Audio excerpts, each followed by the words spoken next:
Naniniwala ka na may Diyos, ngunit hindi ka natatakot na gumawa ng kasalanan. Kahit gaano ka pa man kaaktibo sa pagtungo sa mga puok-dasalan, hindi kailanman ito makakapagligtas sa iyo kung hindi mo pagsisisihan at tatalikdan ang mga bagay na patuloy mong ginagawa upang magkasala.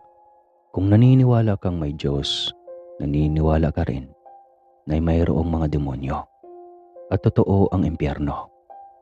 Kung gayon, bakit nananatili ka pa rin sa mga bagay na nagiging instrumento upang ikaw ay magkasala?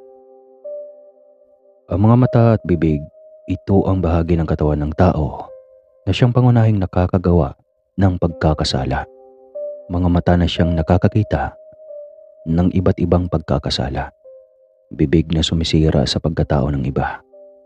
Sinabing mas maigi pa na ikaw ay hambalusin ng pamalo kesa ang hambalusin ng dila at bibig.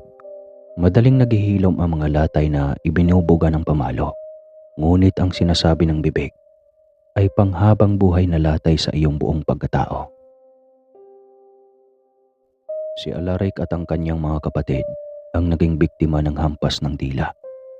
Hindi sila ang nakagawa ng malaking pagkakasala sa mata ng batas at Diyos, ngunit ipinapamukha sa kanila ng mga tao na nakapaligid sa kanila kung ano ang puno ay siya ring ang bunga nito. Lahat ng mga masasakit na salita ay ibinabato sa kanila para bang wala na silang karapatan na mabuhay pa. Sa halip na sana ang pag-aaral ang isipin niya, walang ibang tumatakbo sa kanyang isip kundi ang masasakit na mga salitang sinasabi sa kanilang magkakapatid. Bumaba ang kanyang mga grado sa eskwela at wala na siyang ganang magpatuloy pa sa pag-aaral dahil na rin nagumon siya sa matinding depresyon. At walang ibang tumatakbo sa kanyang isip kundi ang tapusin na lamang ang sariling buhay. Gabi, madilim ang kalangitan. Natatakpan ng mga ulap ang buwan at mga bituin.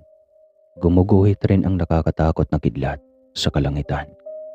Maya-maya pa, bumuhos ang malalakas na mga gahi ng patak ng ulan at sinasabayan ng paghampas ng malalakas na hangin. Tulog na ang lahat ng tao sa bahay, ngunit gising pa rin si Alaric. Ayaw dapuan ng antok ang kanyang diwa dahil sa samot-saring mga iniisip. Katulad ng mga naririnig niyang pagdagundong sa kalangitan, dumadagundong rin sa kanyang isip ang masasakit na sinasabi ng mga tao patungkol sa kanilang magkakapatid. Halos hindi na talaga niya masikmura ang mga naririnig mula sa bibig ng mga ito. Walang tigil na naman sa pagragasa ang kanyang mga luha, nakikisabay sa malakas na pagbuhos ng ulan. Bakit hindi mo nalang kunin ang kutsilyo at saksakin ang sarili mo? At saksakin ang sarili mo. Rinig niyang wika mula sa kanyang utak, ngunit lingid sa kanyang kaalaman na matagal na siyang pinagmamasdan ng isang maitim at napakaliking nilalang na nakatayo mula sa may pinto. May dalawang sungay itong nakausli mula sa noo. Madilim din ang titig ng mapupula nitong mga mata sa kanya.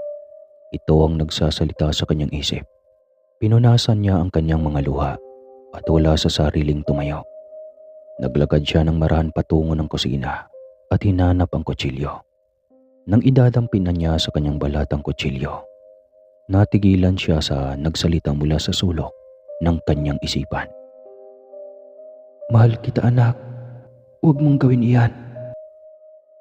Alam niya sa sarili na ang tinig na kanyang narinig ay mula sa Diyos. Nabitawan niya ang kutsilyo at muli siyang bumalik sa sariling katinuan. At bigla na lamang siyang napahagulgol ng malakas. Walang tigil ang kanyang pag-iyak. Heto na naman.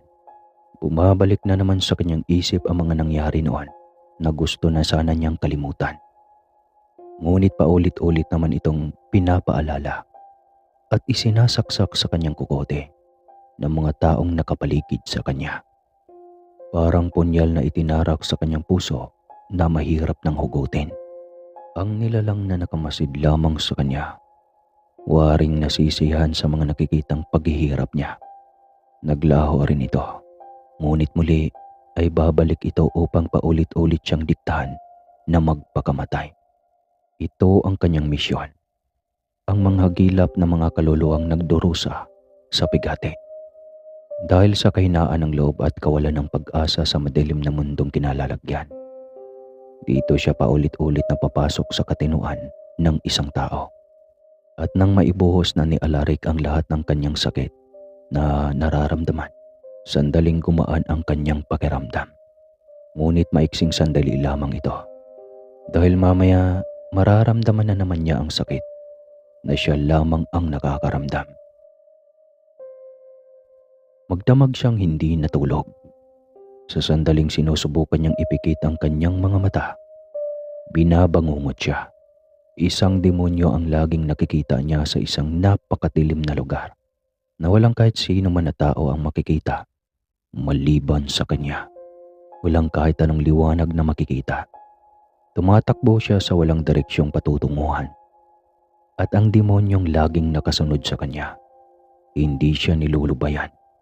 Nakakatakot ang malakas nitong paghalakak.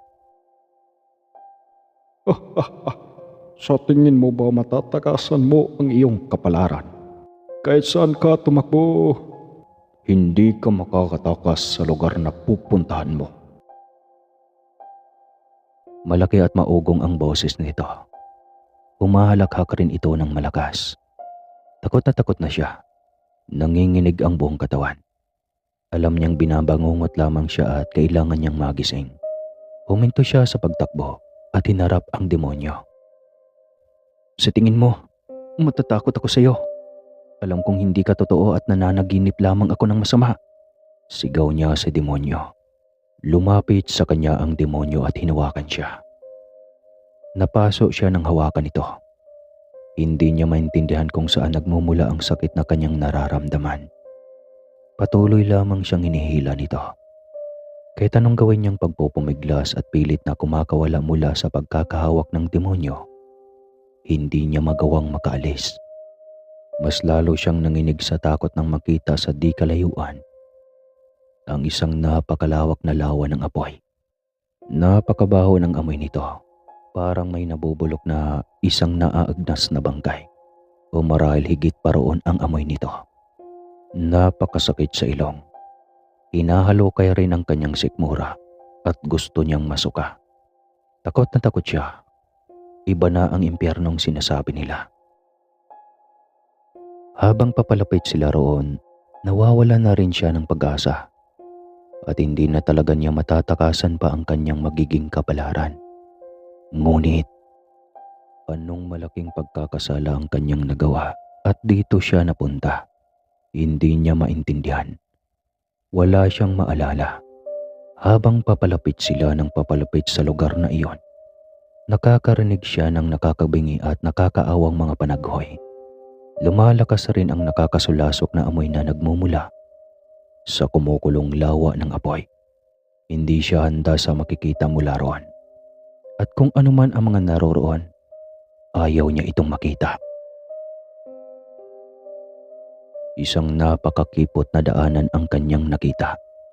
Ang daan ay napapagitnaan ng parehong kumukulong mga lawa. At sa lawang ito, marami rito mga gumagalaw na parang kasing dami ng mga buhangin sa baybayin. At sa kanila nagmumula ang mga nakakatakot na panaghoy. Nagmamakaawa na sila na alisin na sa lugar na iyon. Ganito pala talaga ang impyerno. Nagsimula silang maglakad sa napakaliit na daan. Hindi niya alam kung saan sila patungo. Pinilit niyang alisin ang takot na patuloy na naghahari sa kanyang puso. Alam niya sa sarili na isa lamang itong bangungot. Isa lamang itong masamang panaginip na kailangan niyang magising. Ngunit hindi. Totoong nasa impyerno siya at isang demonyo ang may hawak sa kanya at hinihila siya nito.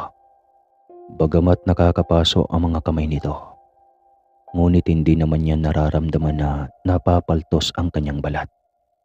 At kahit anong pilit niyang huwag tignan ang nasa ibaba, hindi niya maiwasan ang mapatingin rito. Napakaraming tao dito ang naghihirap. Ibang-iba ang pagkakakilanlan.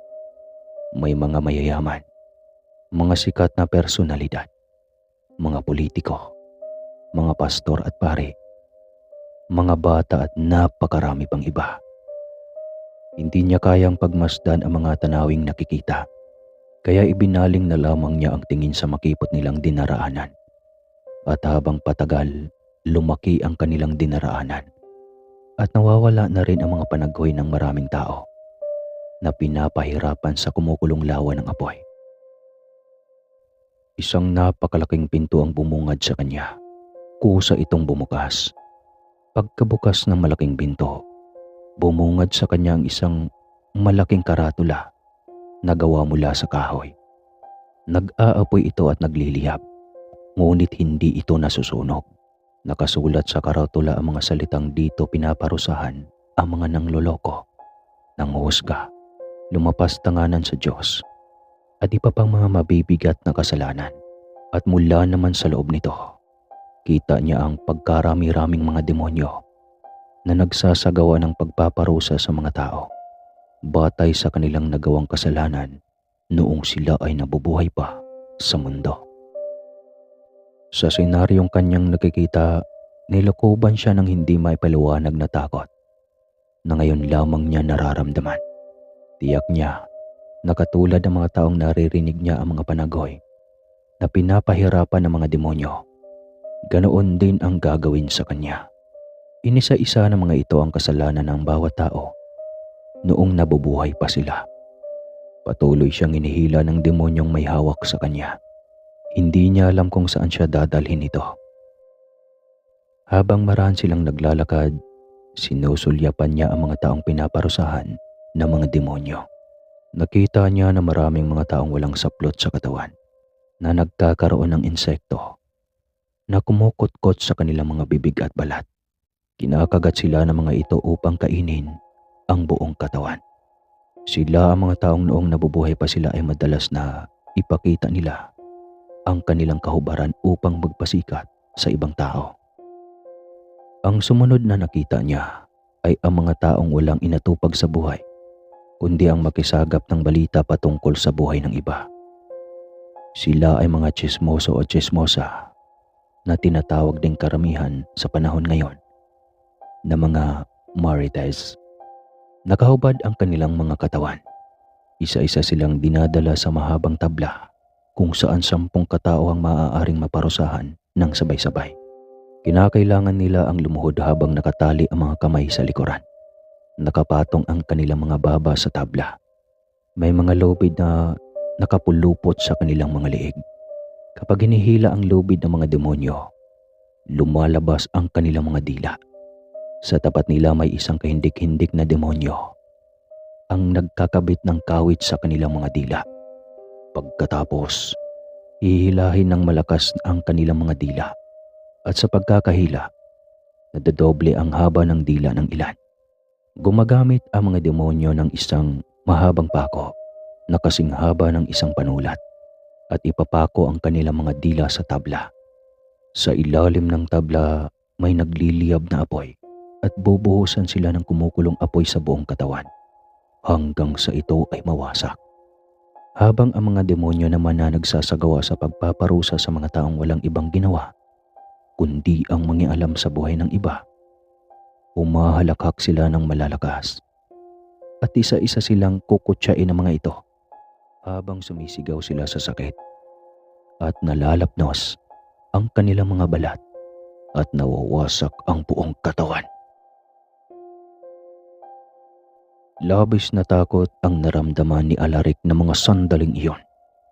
Hindi niya alam kung ano ang kaparusahan ang naghihintay sa kanya habang binabalikan ang lahat ng mga kasalanang nagawa niya. Maliit man ito o malaking pagkakasala. Sumunod na kanyang nakita ay ang mga taong lumapastanganan sa Diyos mula sa iba't ibang relihiyon, mapa-Kristiyano man o Muslim, Budismo, at sa iba pang mga relihiyon. Sila ay nakaluhod sa isang malaking bato na animoy nagdarasal at sumasamba. Habang nakaluhod sila, otomatikong tinatalian ang kanilang mga kamay at paa ng lubid na may mga tinik. Hihilahin ito ng mga demonyo hanggang sa humiwalay ang kanilang mga binti at braso sa kanilang mga katawan. Hindi niya kayang pagmasdan ang mga senaryong nakikita. Kahit paman pala paulit-ulit kong magtungo sa pook dasalan at manalangin na roon ng matagal. Kung hindi mo babaguhin ang disposisyon mo at hindi mo tinatanggap si Jesus bilang personal mong tagapagligtas dito, dito pa rin pala ang kahantungan mo. Ang sumunod ay ang mga nakikiapit, nakikipagrelasyon sa kapwa nila kasarian. Mahilig manood ng mga pornografya, nagbabasa ng mga malalawsawang babasahin. Nakita niyang pilit silang tumatakbo mula sa mga palaswan ng mga demonyong nag-aapoy. Ang ibang maaabutan ng mga demonyong may hawak ng espadang may magkabilang talim at nag-aapoy, sinasaksak nila sa kanilang kasilanan ng paulit-ulit. Ang iba naman ay hinahabol ng mababangis na mga hayop at kinakagat. Dito lamang bumalik sa diwa ni Alaric ang mga bagay na kanyang nagawa. Nakipagrelasyon siya sa kapwa niya lalaki at maraming ulit na may naganap sa kanilang dalawa. Huminto sila sa lugar na ito. Ang demonyo ay walang tigil sa pagngisi. Naaalala mo pa rin ba ang mga bagay na ginawa mo? Hindi mo man lang ba naisip na isa rin pala ito sa mga kasalanang hindi mo dapat ginawa? Tanong ng demonyo sa kanya at humahalakhak pa. Kahit nanginginig man sa takot, sinubukan niyang sumagot. Matagal na iyon at pinagsisihan ko naman ang bagay na iyon, sagot niya. Alam ito ng demonyo na totoong pinagsisihan na niya ang mga pagkakamaling kanyang nagawa. Nakahinga siya ng maluwag nang magpatuloy na sila sa paglalakad. Sa isang lugar kung saan rito dinadala ng mga demonyo ang mga taong nanloko. Nagkimkim ng masamang intensyon sa iba. Nagsamantala sa mga tao o naging mapagkalkula at mga naiinggit sa iba. May isang tulay na yari sa kahoy at lubid na may tinik sa magkabilang gilid nito. Dumudugo ang mga kamay ng mga tao kapag hinahawakan nila ito. Dahil rito ay nahuhulog sa kumukulong lawa ng apoy. Ang sino mang makakabitiw rito. Kung hindi man sila makakabitiw, may mga tinik na lubid na kinakailangan pa rin nilang dumaan sa gilingan ng isang karne. At maggiling sila ng nauuwi rin sa huli sa pagkahulog nila sa lawang apoy. Ang masakla pa doon ay kahit nagigiling na sila o nasusunog, buhay pa rin ang kanilang kaluluwa. May isang lugar din kung saan makikita rito ang mga taong nag-aalala sa kanilang mga itsura. Nag-aaksaya ng oras sa pagsisikap na makapagbihis ng maayos. Nagpapaayos ng kanilang mga mukha o sa ilang parte ng kanilang katawan. Kinakain ng mga iba't ibang uri ng mga insekto at uod ang kanilang mga mukha. Humihiyaw sila sa sakit at kahit anong pilit nilang tanggalin ang mga insekto at uod sa kanilang mukha, kusa itong babalik at lalong dumarami. Napakarami pang iba't ibang kasalanan ang nakita niyang pinaparusahan sa impyerno. Pagmumura sa kapwa, pagnanakaw, pagbatay, hindi paggalang sa mga magulang at mga nakakatanda. May mga bata rin siyang nakita na doon ay pinarurusahan. Sila ay mga batang inaksaya ang oras sa panonood ng mga palabas sa telebisyon, gaya ng cartoons, pelikula, at iba pa. Ang mga ito ay isang kasangkapan ng mga demonyo upang malihis ang sino mang tao. Huminto sila sa isang lugar na napakadilim. Wala siyang maaninag na kahit anong liwanag. Nawala na sa kanyang paningin ang nag-aapoy na lugar kung saan pinaparusahan ang mga taong batay sa kanilang mga kasalanan. Nawala rin ang mga panaghoy ng mga taong pinapahirapan. Sa paglingon niya sa kanyang likuran, wala na ang demonyong kasama niya. Mag-isa na lamang siya sa napakadilim na lugar na iyon. Kahit nangangapa sa kadiliman, sinubukan niyang ihakbang ang kanyang mga paa. Sa bawat paghakbang niya, may lubid na pumupulupot sa kanyang leeg. Kusa itong humihigpit. Nahihirapan siyang makahinga. At habang naghahabol ng paghinga, isang tinig ang kanyang narinig. Naisip mo ba minsan na huwag gawin ang kasalanang ito ng panahong iyon? At dito na lamang niya napagtanto kung ano ang pagkakasalang kanyang ginawa. Ang pagpapakamatay. Nagbigti siya kaninang madaling araw dahil hindi niya makayanan ang lahat ng mga paghihirap na kanyang pinagdaraanan. Ito ang malaking kasalanang ginawa niya. Naririto siya sa isang lugar na napakadilim. Walang kahit sino ang roon ay makikita. Maging man ang mga demonyo na nakita niya sa impyerno. Ang kaparusahan ay ang mag-isa sa napakalungkot na lugar na iyon. Walang kahit ano ang makikita kundi pawang kadiliman na bumabalot sa buong lugar. Nagising si Alaric mula sa napakalalim na pagtulog at napakasamang panaginip. Humihingal siyang napaupo sa gilid ng kanyang kama. Pawisan at basa ang buong kasuotan. Isang masamang panaginip lamang pala. Ngunit sa kanyang isipan, totoong naganap ang lahat. Bigla ay napahagulgol siya ng malakas. Paulit-ulit na nagdarasal sa Diyos at humingi ng kapatawaran. Hindi na siya nagbabalak pang muli na magpakamatay. Sapat na ang karanasang iyon upang katakutan niya ang paggawa ng mga kasalanan na kinasusuklaman ng Diyos. Hinding-hindi na siya mag-iisip pa man ng mga bagay na iyon.